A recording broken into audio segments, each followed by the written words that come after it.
क्या हो जवाड़ी, स्वागत नहीं करोगे हमारा? Welcome back to the channel. This is your super educator Shipra Mishra और मैं आपको इंग्लिश पढ़ाती हूँ और आपका स्वागत करती हूँ सिकंदर बैच में, जो कि अन अकेडमी लेकर आया है एब्सोल्युटली फ्री।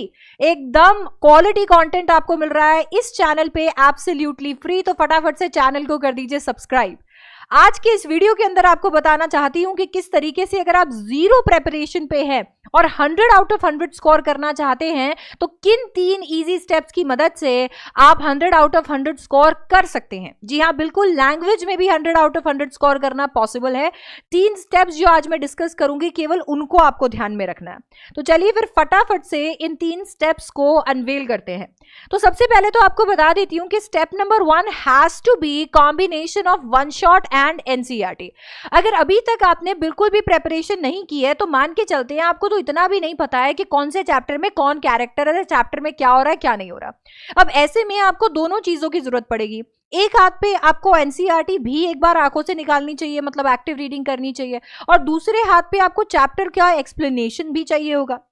यार, आपको चैप्टर समझ में भी आना चाहिए, क्योंकि आपके पास इतना टाइम है नहीं कि आप उतना ज्यादा टाइम इंग्लिश को दे दो कि फुल टू वहां पर प्रेपरेशन में अपना पूरा फोकस वहां पर लगा दो और एक एक चैप्टर को खुद रीड करो, एक्सप्लेनेशन, इंटरप्रिटेशन ड्रॉ करो, एनालिसिस ड्रॉ करो, कीवर्ड्स वगैरह सारे ढूंढो।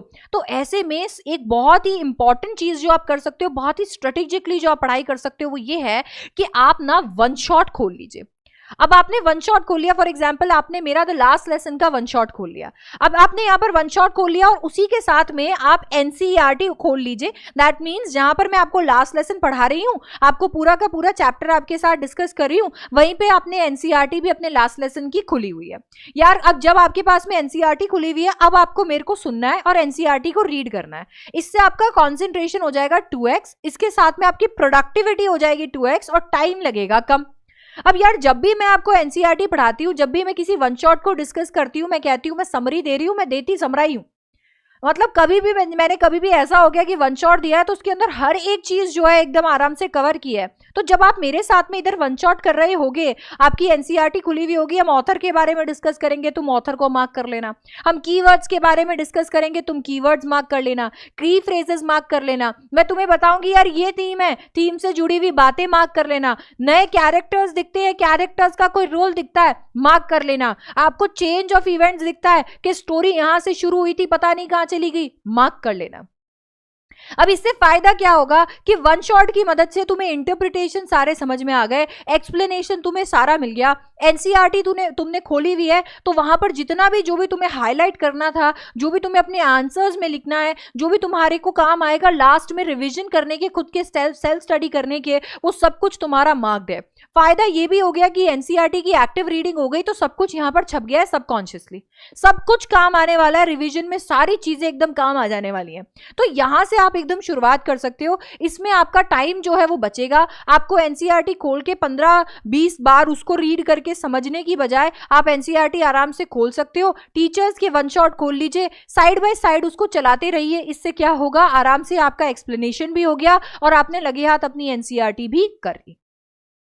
एक गलती जो यहाँ पर बहुत सारे बच्चे करते हैं वो ये है कि एनसीईआरटी को बार बार रिवाइज करने की कोशिश करते हैं, बार बार रीड करने की कोशिश करते हैं। वो आपको नहीं करना है। टाइम वहां पर आप बचाइए। आपको ऐसा क्यों नहीं करना है? क्योंकि एनसीईआरटी को वापस करने से कोई नया कैरेक्टर जन्म नहीं ले लेगा, स्टोरी कुछ नहीं बदल जाएगी। एनसीईआरटी को वापस करने से सिर्फ और सिर्फ जो आप ऑलरेडी समझ चुके हो, जो इंटरप्रिटेशन ऑलरेडी सामने आ चुके हैं, उसमें ओवर थिंकिंग होगी और कुछ नहीं। तो एनसीईआरटी को एक बार कर लिया, चैप्टर को एक बार समझ लिया, तो अब दूसरा सबसे इंपॉर्टेंट येट सबसे ज्यादा इग्नोर्ड स्टेप आता है प्रैक्टिस का। आपको यह ध्यान रखना है, क्योंकि ये समय नहीं है जिस समय में आप क्या कर सकते हो, आराम से बस अपने समरीज देखकर चले जाओ। इंग्लिश जो है वो over a period of time evolve हुआ है, उसका क्वेश्चन पेपर का लेवल इवॉल्व हुआ है, उसका चेकिंग इवॉल्व हुआ है। तो गए वो दिन जब आप समरी देखकर चले जाते थे और प्रैक्टिस का पी भी नहीं करके जाते थे और फिर भी नंबर आ जाते थे। अब आपको यहां पर प्रैक्टिस करनी पड़ेगी सेगमेंट्स में। आपको ये ध्यान रखना है कि यार मेरे को कितने तरीके के क्वेश्चंस देखने को मिल रहे हैं। यार मेरे से ना एक्सट्रैक्ट बेस एमसीक्यूज पूछे जा रहे हैं, तो मेरे को एक्सट्रैक्ट बेस एमसीक्यूज की भी प्रैक्टिस करनी है। यार मेरे से एमसीक्यूज पूछे जा रहे हैं, तो मुझे एमसीक्यूज की भी प्रैक्टिस करनी है। 1 मार्कर्स आ रहे हैं, 2 नंबर के क्वेश्चन आ रहे हैं, 5 नंबर के क्वेश्चन आ रहे हैं, इन सारे क्वेश्चंस की आपकी प्रैक्टिस होनी चाहिए, ठीक है। अब इनकी प्रैक्टिस में ऐसा नहीं करना है कि आज एक चैप्टर खोला, उसका सारा का सारा बस लेकर ही बैठ गई हूं, 50-60 क्वेश्चन सारे लिख लिख के देख लिए। देखो यार, प्रैक्टिस करने का भी एक तरीका होता है। आप जब भी आपको ऐसा लगता है कि कोई एक चीज को, कोई भी एक क्वेश्चन को आप वर्बली कर सकते हो, तो उसे वर्बली करो। आपका खुद का एक जजमेंट होता है जो यहां पर काम करेगा। आपको लगता है मैं इसे वर्बली कर सकती हूं, तो फटाफट से उसे वर्बली आंसर कर लो कि ठीक है, ये थीम है, ये इस कैरेक्टर के बारे में बात हो रही है, इस ऑथर के बारे में बात हो रही है। जैसे ही आपको थोड़ा क्वेश्चन टेढ़ा लगता है, आपको लगता है पैरेलल क्वेश्चंस पूछे जा रहे हैं, आपको लगता है थीम बहुत ज्यादा इन्वॉल्व है, ऑथर बहुत ज्यादा इन्वॉल्व है, कैरेक्टर से क्वेश्चन पूछे जा रहे हैं, या ये वाला क्वेश्चन अगर एग्जाम के अंदर आएगा तो ये मैं नहीं लिख पाऊंगी, तो ऐसे वाले जो क्वेश्चन होते हैं उनके लिए आप अपना एक रजिस्टर बना लीजिए और उनके अंदर प्रैक्टिस कीजिए। मुझे पता है कि आपको ऐसा लग रहा होगा, अरे मैम इतना टाइम थोड़ी है मेरे पास में कि ये प्रैक्टिस करूं। अरे मुश्किल से अगर तुमने 1-2 क्वेश्चंस ये हर एक सेगमेंट के, चलो एक्सट्रैक्ट बेस्ड एमसीक्यूज तो तुम वैसे भी कर सकते हो टिक टिक, एमसीक्यूज भी वैसे कर सकते हो टिक टिक, अगर इनमें से भी तुमने एक एक क्वेश्चन भी ट्राई किया तो तुम्हारा दिमाग, तुम्हारे लिखने के जो स्किल्स हैं, हर चैप्टर में तुम एक एक क्वेश्चन भी करोगे तो बहुत बढ़ जाएंगे। तुम अगर 1 नंबर का क्वेश्चन लास्ट लेसन का कर रही हो, 1 नंबर का 2 नंबर का क्वेश्चन लास्ट लेसन का कर रहे हो, 5 नंबर का क्वेश्चन लास्ट लेसन का कर रहे हो, कुल मिला के 3 क्वेश्चन भी अगर उससे कर रहे हो ना, और हर चैप्टर के साथ में ये रिपीट कर रहे हो, तुम्हें चैप्टर की नॉलेज बहुत ज्यादा हो जाएगी। और चैप्टर के अंदर जो तुम्हारा, तुम कहते हो ना मेरी राइटिंग स्किल बहुत वीक है, वो राइटिंग स्किल का प्रॉब्लम ही खत्म हो जाएगा। राइटिंग स्किल में सबसे ज्यादा परेशानी बच्चों को आंसर लिखने में क्यों आती है? क्योंकि वो लिखते ही नहीं है।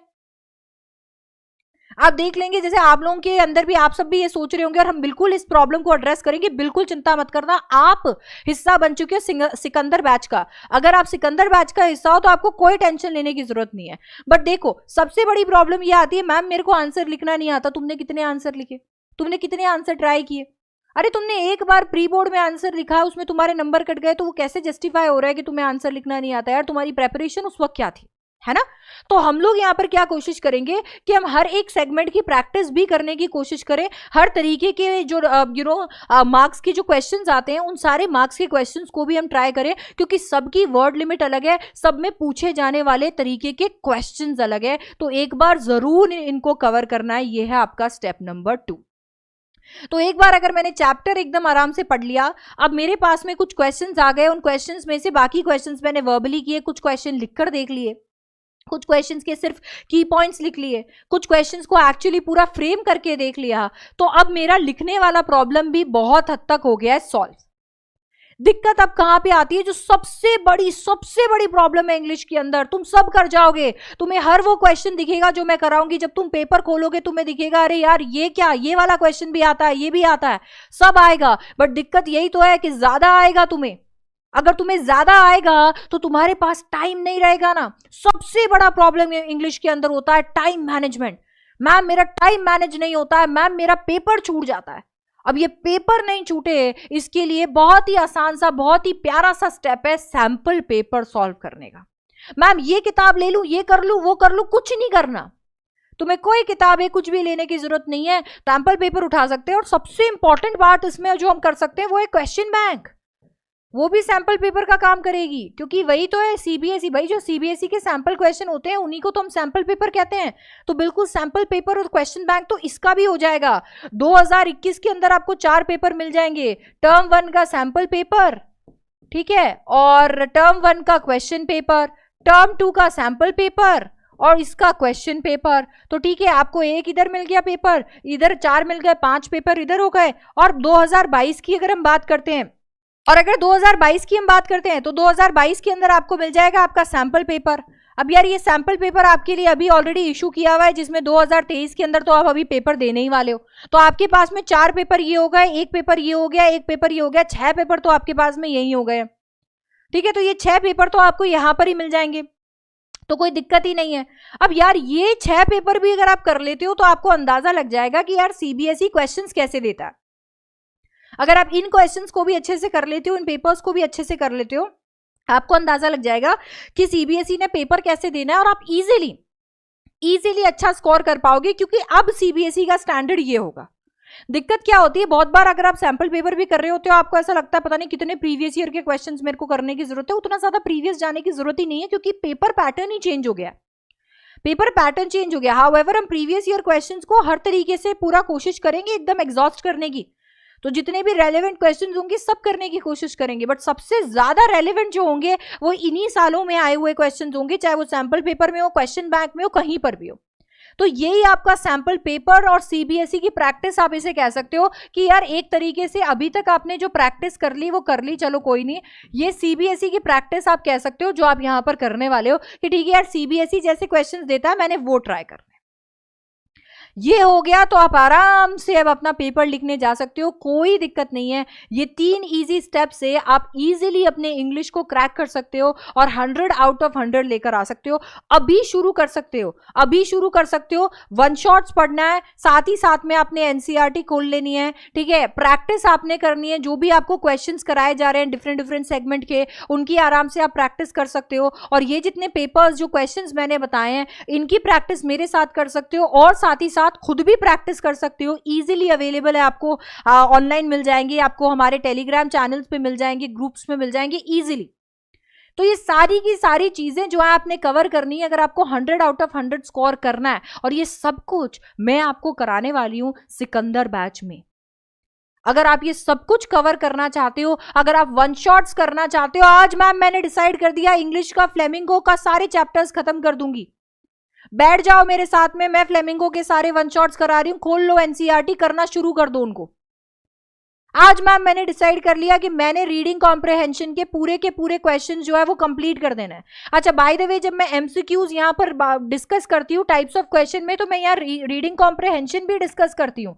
जब मैं यहाँ 5 नंबर के क्वेश्चन बोलती हूँ तो मैं यहाँ पर राइटिंग सेक्शन भी बोलती हूँ, हर तरीके का क्वेश्चन बोलती हूँ।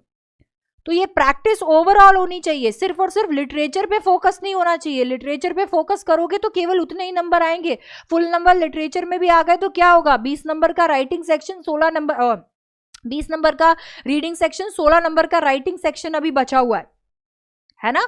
तो वो दोनों की प्रैक्टिस भी है। तो आपने कहा मैम मेरे को तो रीडिंग सेक्शन में दिक्कत आ रही है, मेरे को पूरे के पूरे पैसेजेस आज कर लेने हैं बस। तुमने इधर बोला मेरे को सारे के सारे पैसेजेस कर लेने, उधर मैंने सारे के सारे पैसेजेस करा दिए, बैठ जाओ इसी संडे को, यही संडे 22 तारीख को बैठ जाओ मेरे साथ में, हम लोग करते हैं रीडिंग कॉम्प्रिहेंशन पैसेजेस सारे सॉल्व, मेरे साथ बैठकर सॉल्व करो, हो गया काम, बंद कर दो। तुमने कहा मुझे राइटिंग सेक्शन पूरी प्रैक्टिस करनी है, फॉर्मेट्स वगैरह सारे सीखने, लिखकर देखना है, बैठ जाओ एक साथ बैठकर रीडिंग करेंगे, एक साथ बैठकर राइटिंग सेक्शन, लिटरेचर सेक्शन में पोएट्री करो, चैप्टर्स करो, सारे वन शॉट्स आपको प्रोवाइड कर दूंगी। अपना नोटबुक ओपन करके बैठ जाओ, साथ ही में करो प्रैक्टिस, साथ ही में सारी की सारी लर्निंग कर लो, सारा काम हो जाएगा। प्रॉपर स्केड्यूल से होगा इस बैच के अंदर, एब्सोल्युटली फ्री बैच है, बिल्कुल आपसे एक पैसा नहीं लिया जा रहा है। आपने करना यह है कि फटाफट से चैनल को सब्सक्राइब कर लेना है। तो आप फटाफट से चैनल को सब्सक्राइब कर लो और ज्यादा से ज्यादा बच्चों तक इस वीडियो को पहुंचा दो, ताकि सारे के सारे बच्चे जो है इस बैच का हिस्सा बन सके, इससे फायदा उठा सके। ठीक है, तो मेक श्योर कि आप फटाफट से आ जाओ, इस बैच का हिस्सा बन जाओ। और 22 तारीख को मेरा रीडिंग कॉम्प्रिहेंशन पे वन शॉट है, उसका हिस्सा बनना बिल्कुल मत भूलना। ढेर सारे रीडिंग कॉम्प्रिहेंशन पैसेजेस हम लोग करने वाले हैं और खूब मजा आने वाला है। ठीक है, इसी चैनल पे ऑलरेडी लिंक क्रिएटेड है, जाकर नोटिफाई पे क्लिक कर लो ताकि इसे तुम्हें नोटिफिकेशन आ जाए। चैनल को सब्सक्राइब करोगे, बेल आइकन हिट कर दोगे तो वैसे भी नोटिफिकेशन आ जाएगी। ठीक है, तो इस तरीके से अब आप इंग्लिश जो है वो शुरू कर सकते हो, इस तरीके से आप स्क्रैच से पढ़ सकते हो और फिर भी 100 आउट ऑफ 100 मार्क्स लेकर आ सकते हो। तो चलो फिर इसी बात पे एक प्रॉमिस करो मेरे साथ में कि मैम इस बार लैंग्वेज में 100 मार्क्स लेकर आएंगे और एकदम आग लगाएंगे। तो विद दैट बच्चा बाड़ी, लेट्स क्रैक इंग्लिश और let's crack exam 2023 Sikandar batch की मदद से। और मैं आपसे मिलने वाली हूँ नेक्स्ट वीडियो में, नेक्स्ट लाइव सेशन में। I hope you enjoyed this one. Don't forget to like, share and subscribe. Till then, bye bye, take care, I love you.